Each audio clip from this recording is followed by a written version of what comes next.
Okay, let's see what we have here. A gigantic box from Vistaprint. You see these commercials all the time. I started using them quite a few years ago, and they've done a pretty good job printing what we've needed. The prices have skyrocketed, which isn't good.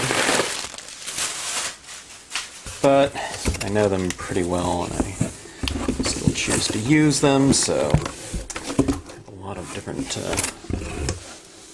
wrapped bundles here. A lot of them are reorders, but these are the ones that are new here. Okay, the oversized postcard. Let me get this out of the box.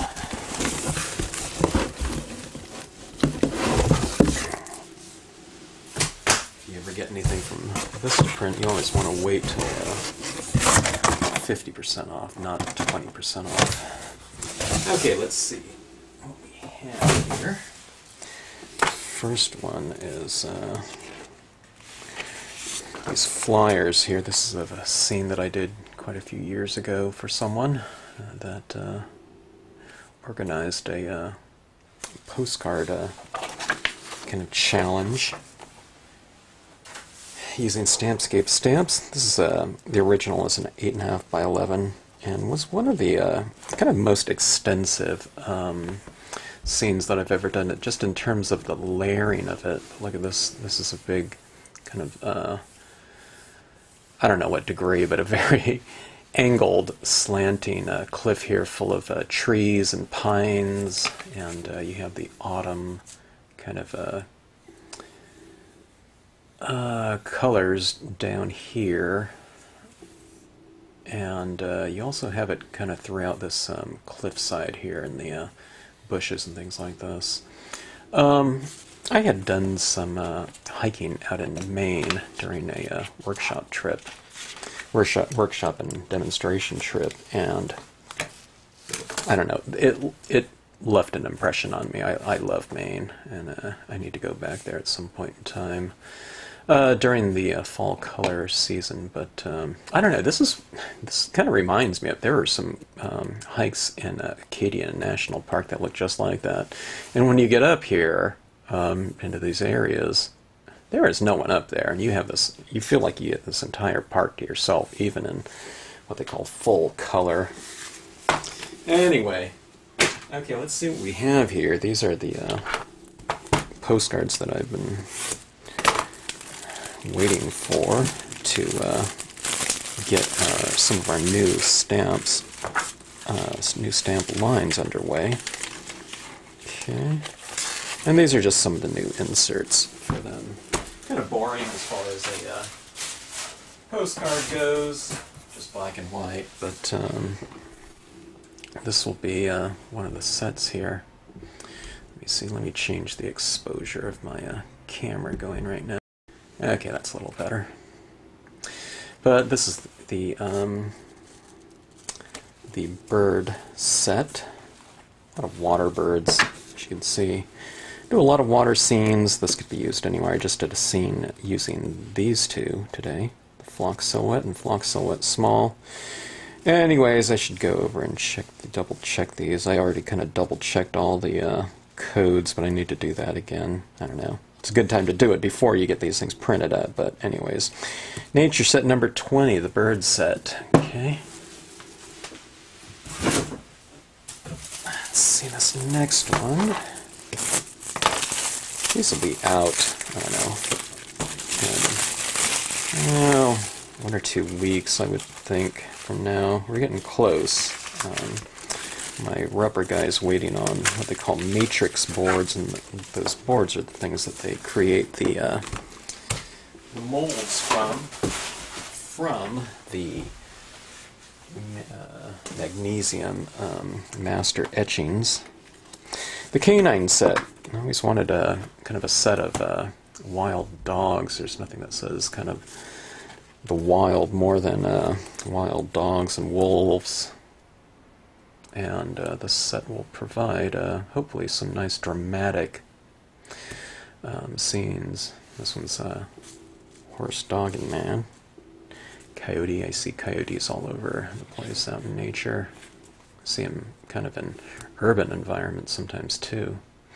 But running wolves done in a couple different sizes for a little bit of perspective. I have these two in, you know, smaller sizes. These two I don't see really being used together. These two then I do though. You know, do these in a darker color, and these ones a little bit lighter. You know, to be reflective of kind of figures a little bit farther back than the distance, or you can do them in, you know, the same value in black or something like that. But imagine this in kind of a night sky or something like that, you know, in a kind of a dramatic setting. Of course, the howling wolf is a very iconic type of thing, maybe used in a, I don't know, southwestern type of imagery. And we have our foreground one right here. Little ones in the background, you can kind of make a, you know, this one right here, these two, and these two kind of frolicking in the background. I don't know. That's the way I envision those being used. They can be used in many different ways. Okay. I'm excited about these sets coming up. I'm excited about all the new releases. Not all of them, not all the stamps will be in set form or available in set form because I didn't have enough of certain images in theme. Okay, this one set here uses some larger imagery. This is the Shores set. I didn't know what else to call it, but kind of shore with cabin, small, shore with cabin. And these things, the shore left and right, shore near, oops, these really blend together beautifully. Just kind of moving them around on the computer, you know, I can kind of see how these kind of merge, and they merge really great. You can put this down here, and this can continue this way. You can take this stamp right here and stamp it up there, and it continues the bank that way. This thing can be stacked upon itself. You can use, I don't know, this closer, you know, to create kind of a passageway around in here. And then I have this near shore, you know, this one down here, and this could be just used as, you know, some sort of positioning structure to put yourself on. And then all these, I left them pretty blank, so you can put any kind of tree in here, be it a pine tree or a deciduous tree, kind of a leafless tree, or a full tree for, you know, different seasons, so it's all up to you. Plus, you can leave everything like this, and it could be snow. Maybe you do a kind of a leafless deciduous tree in the back around here, and it could be a great winter-themed set.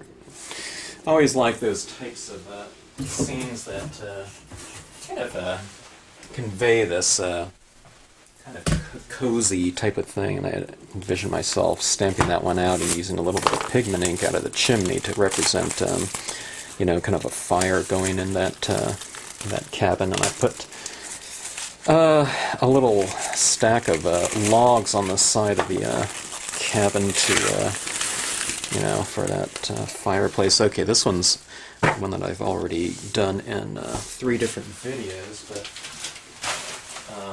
the islands, and these stamp really beautifully. They are so easy to use. I don't know. The darker something is, and more kind of based in silhouette, you can just kind of stamp them over anything, and they just, you know, they'll stand out. You don't have to kind of work around them. This one's a little bit more, you know, of a foreground. You can't stamp this in the background here without stamping this off and masking it off first, because it'll show right through here, but it's still very easy to use. It's still a very easy arc. If you want to stamp something like this down here and have something in the background, you can just do it easily with just a torn paper towel. This can also be stacked upon itself to create, you know, more of these hills. This could be green grass, it could be snow as well. It could be anything like that. This one's kind of representative of a foreground. Let's say we're looking off of a, you know, cliff or something like that, or you can be looking off this one. This one could be down here, but this represents kind of the closer version of the top of one of these islands. You know, so you can have some kind of intermediate zone in between you as the viewer and the islands in the background. Okay, so these ones represent something like, you know, quite a few miles off, and as well as this one. And this one's a little bit closer to you, where you can just kind of make out some of the tree line on there, and this could be stacked. you know, side by side. You can take this and you can stack it over the top of one another, where it's like the ridge line and, you know, a valley in between or something like that. All right, so remember, our card format's roughly about like that, so you'd be using something like that, or if you use kind of the landscape version of card, roughly 5.5 inches, it would be something like that. So there's plenty of variation that you can use on something like this. All right, having a lot of fun with that. Okay, let's see what we have here in terms of some of the reorder postcards. I need to get busy with some new images and create some new postcards, and some of these you'll have seen before. Okay, this one's kind of a swatched, what we used to call in printing, a split rainbow type of thing. You know, in silk screen you kind of put some blue ink, some pink ink, yellow ink, pink, blue, and then we used to kind of, you know, put it down, you kind of squeegee it, and then you squeegee down, you know, through the silk screen, and it gives you that kind of rainbow look. But that's what I was kind of going for here. But in this case, I just kind of streaked some colors across it, and there's a video for that one, video number 180, Split Fountain Transitions. Really fun card to do, very easy to do, and you can also kind of achieve this type of thing with the rainbow pads if they're still out there in a kind of a brayer format. A little bit more variation with hand doing it with sponging, but you can also get a head start with some brayering, brayered in a background. And if you want some kind of individual variation, you can take your sponges, you know, whatever you use, cosmetic sponges, you can streak in some additional tones to create a little bit more variation. There's the stylus tool as well. You can kind of come in there like that. So, fun, simple type of scene to do. Let's see, let's go fast here.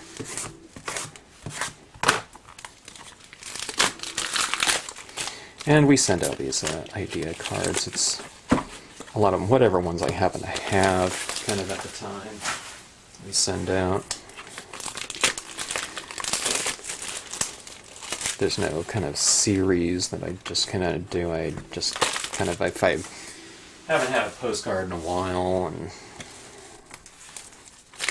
run out, I just kind of take a look and just kind of figure out whatever ones I want at any given time. Sometimes it's a little bit more seasonal or something like that.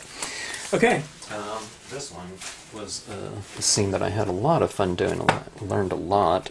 It's video number 234, but it's the just using dark matte blue I don't know, it wasn't cardstock, but some kind of dark blue matte cardstock. I think it was a folded, yeah, letter card that I bought at Kelly Paper, so you can see the fold down the middle here. But just using black and white pigment ink to create this whole kind of variation with a lot of masked paper towel sponging in here, but really effective. I love that matte paper look. I'm kind of known for doing a lot of glossy cardstock things, but I really liked this format, and very simplistic, believe it or not, using just two colors, you know, just black and white, black dye-based ink and white pigment ink. Really fun. I need to go back and start doing some of those things. I don't know. I really like that look. A lot of swatchy background colors, kind of like that previous one, that split fountain, except on this one I used the mackerel sky, the aurora, cloud alto cumulus on here, and I kind of stamped it at an angle. When you stamp things, when you have these kind of angled kind of visual formations within a given composition, it could be the actual scene, yet you kind of tilt at an angle. It kind of gives a kind of a more dynamic visual movement to the piece appearance. I really like the colors in this one. You can see right in here I give a little bit of blue in here, and otherwise kind of warmer color schemes. So if you put those little twists on your temperature schemes, it can be really effective, even as subtle as something like that is. Autumn, the Autumn series, kind of done in a springtime type of look, and maybe this is kind of getting towards twilight or something like that, but just doing the Autumn series in green tones. And I always liked kind of green and purple together, that combination. So here's a little hint of a little bit of a pink in here, and where it overlaps the blue it turns purple violet. And I did that same thing down here in the water, so when you reiterate something in the sky down in the water, it gives it that reflective, real mirrored type of feel.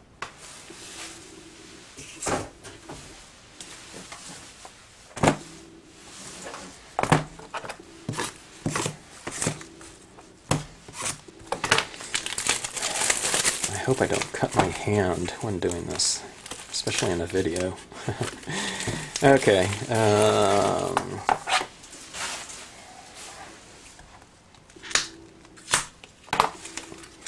Real simple scene. Usually, well, I usually have more things going on in the sky, but this one I kind of planned around a quote. And I like this quote here with this, these people down here. A traveler has no fixed plans and is not intent on arriving. To me, this represents someone that's just kind of driving along, and I don't know, they see this beautiful kind of secluded cove or something like that, and they walk down to the beach and kind of take some time to for themselves to walk out in the water or something like that. I don't know. It has a kind of a relaxing feel, you know, to that quote. I really like that concept too of kind of process over destination, which can really be applied to, you know, what we're doing in stamping. Unless you have some kind of deadline, you have some kind of card that you have to finish off or something like that, you know. I always kind of have a general idea of where I'm going to be taking a scene, but I always let it kind of go in a direction that it seems to want to go in anyway, so it's kind of more like, I don't know, if you were a musician, if you were playing something by sheet music and you're playing it exactly, as opposed to something like maybe jazz or something like that, where something kind of takes on a life of its own. This is one of my favorite scenes that I've done over the years. It's shagbark hickories done in various tones. I've colored these trees, and this is the smaller version of it back here, and did it in, I think I did it in lighter tones, but I think I also kind of stamped them off first before I stamped it in there. Like this one's probably straight stamping, this one's probably a version where I've stamped it off first and then stamped it in there, and I did this whole corridor of a ton of white pigment ink here, and this is one of those scenes where white pigment ink really saved me. It does in many scenes, maybe more so in the past, but where now I probably have a little bit more control over it, and it's a little bit more deliberate. But sometimes, you know, if a scene didn't, it was okay, but, you know, kind of when you add in that fog down there, it really kind of brought everything together. And there were so many scenes that I've done where that, I don't know, it just really enhances the overall feel, and it really kind of becomes about the this fog and this light. When you say, I would say, you know, the stamps have to be in there, but it's kind of an equal player in terms of the overall visual concept in the end result. So this one right here, I don't know if I redid this one. This one was done before I had any YouTube channel. I don't even know if I have a date on this. It's been quite some time, though. But that one was a really fun one, and I've seen people kind of replicate that over the years, you know, and with really great success, too.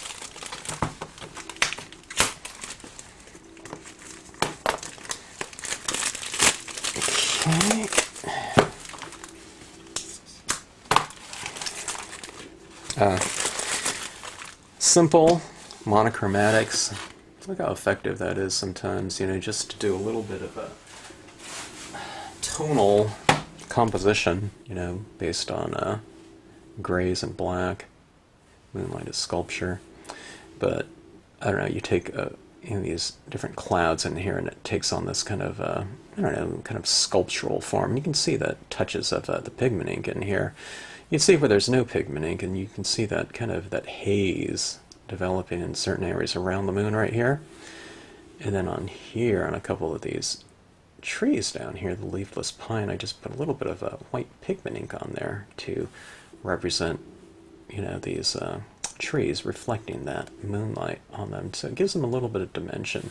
A lot of times I go into the trees and I kind of highlight some of them, like I did in a scene today. This one I just left it alone. I thought, this one right here, it's kind of more effective just having those two trees with a little bit of reflected moonlight. So easy scene, really quick one too. When you don't, working with a lot of different tones and colors, but still very effective. I think a very full visual statement with that. Okay, this one's kind of similar to the other one. This one kind of has a lot of room for a quote, would be nice in here too. I think, what is it, kind of something reflects the colors of the spirit or something like that would have been good in here. But this one, I was trying to go for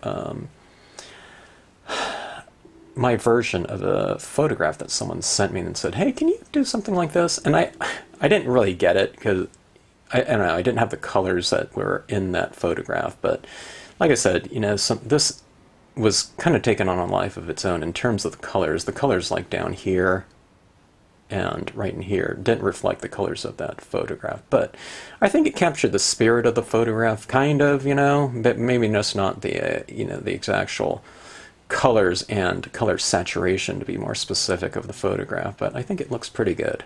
And, if I kept fighting it and I tried to really force it into more of a direct, kind of a little bit more direct of a replication of that color scheme, I think it would have, I don't know, wouldn't have come out as good. So you just have to kind of let things kind of go in the direction that they want it to go. So sometimes you got to make things, specifically a little bit darker, or, you add in more of a given hue, like the pink was working in here, and I thought, okay, that's kind of bringing it alive. So I just added more and more of it. So you just have to kind of allow it to happen. It's not like this spontaneous thing, though. You just kind of add a little bit of color at a time, so it's not kind of this precarious type of exercise in, color theory or something like that. It's nothing like that. You're just adding a little bit of color at a time. Okay, this is one of my favorite kind of instructional scenes that I've done in the past. And I've done this again in a video. I don't know if it was this exact composition, but I call it the value of value, okay? The worth of ranges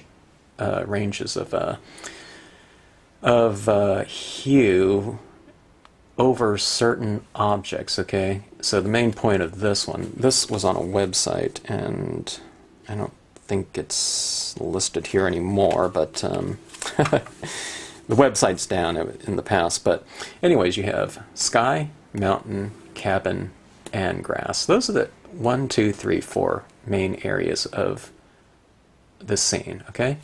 But you notice in each one of them, there's light and dark, lights and darks, light and dark, and light and dark, okay?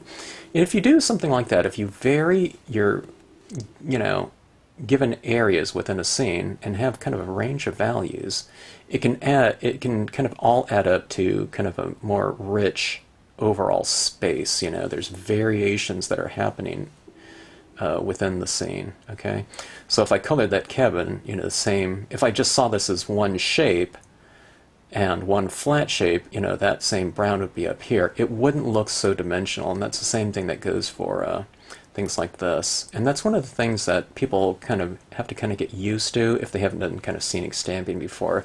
They're used to doing kind of outlined shapes, for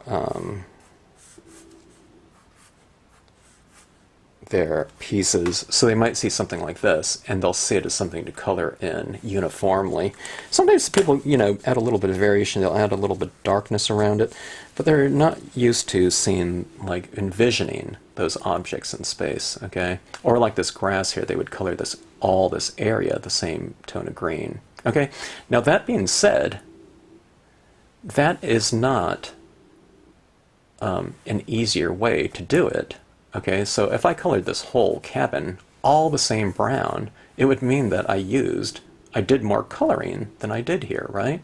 Because this rooftop is largely a lot lighter, so it means you do less coloring. You might add in these greens here, but you just don't add them in everywhere. So it's really something where you do less coloring.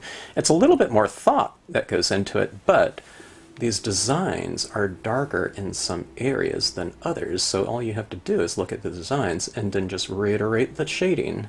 Okay, like underneath here there's a darker tones that I've kind of drawn in the design. All you have to do is just color in those areas and leave the lighter areas light, so you just do less coloring, okay? Leave more, I don't know, the white of the page or something like that, or it doesn't have to be stark white, but you know, down here maybe just bring in some lighter greens and a little bit of darker greens and the darkest greens on the outside edge, you know? So, same thing goes up here. Instead of doing all blue skies, you just kind of have it kind of in here and you streak some in here, but leave some of it just as is, and you get this variation. It's kind of an oscillation of kind of lights, darks, lights, darks, lights, darks, lights, and darks. Okay? So just leave some variation and you'll be set. Okay, so that was the value of value. I think I redid that in a lesson sometime over these, I don't know, 300 plus videos. I can't even remember what videos I've done a lot of times. I kind of vaguely remember, but sometimes I just finish a scene and I'm on to the next one. Even if I did it like a week before sometimes.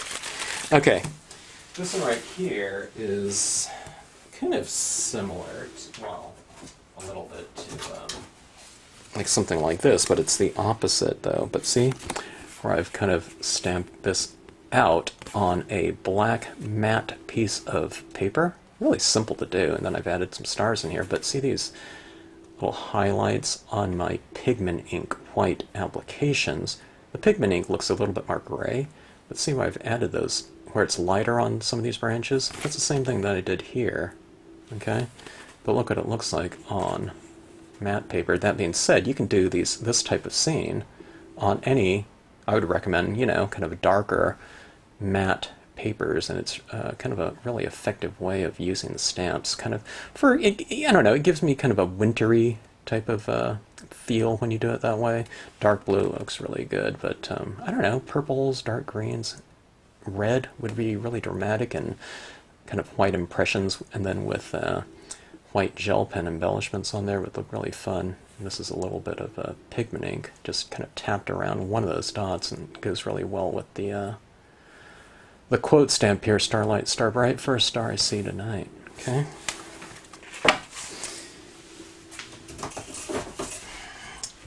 And two more here.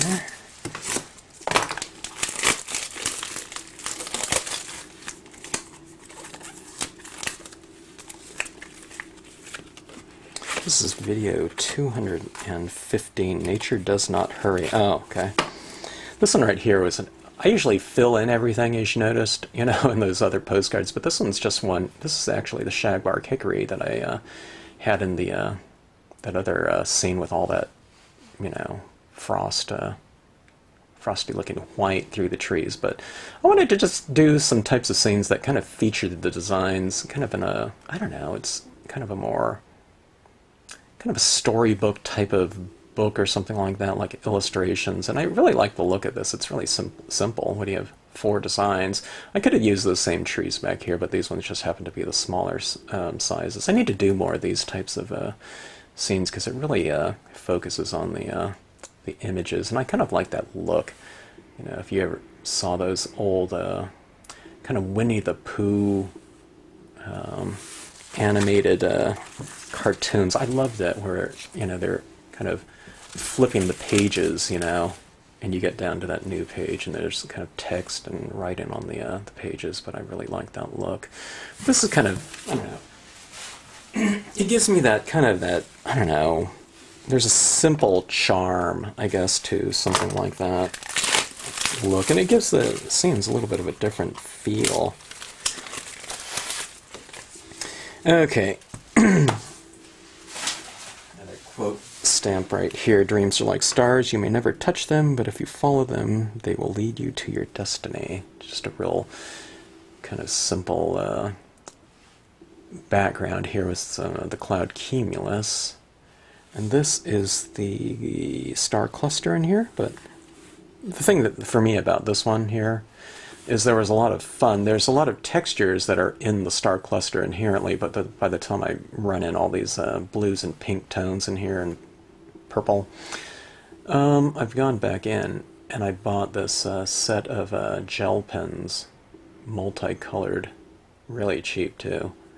But you can see all these different colors of gel pen dots in here, kind of giving it that kind of real speckled confetti texturing. When you look at it like this, you don't see all those different, you know, multicolored dots, but upon kind of closer inspection, see there's actually some greens and reds and oranges in here, those little specks like that. And then I've gone in with the white gel pen too, and I've added a little bit of white gel pen touches over this stamp here called the Curvy Branch, but see how that kind of brings it out from the background, and it gives it a little bit of texture, and it gives it a little bit of extra dimension like that. So anyways, new postcards in, and set inserts, and I'll be getting some of those out and hopefully get the new designs out into production before too long. So anyways, thanks for watching, hope you enjoyed it, and happy stamping.